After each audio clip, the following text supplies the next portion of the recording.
so now let's put this in and see if it fixes our problem.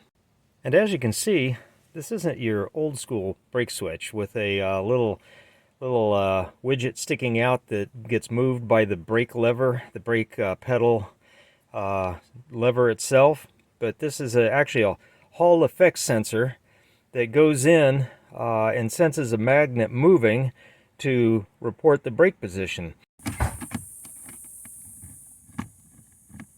Okay, taking it back down.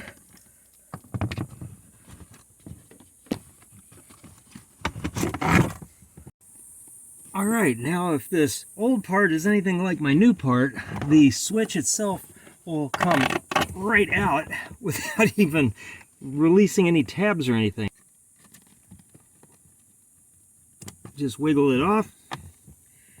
I'm going to make another assumption, and that is that this the piece of plastic that comes with it for the housing is exactly like the one that it goes in.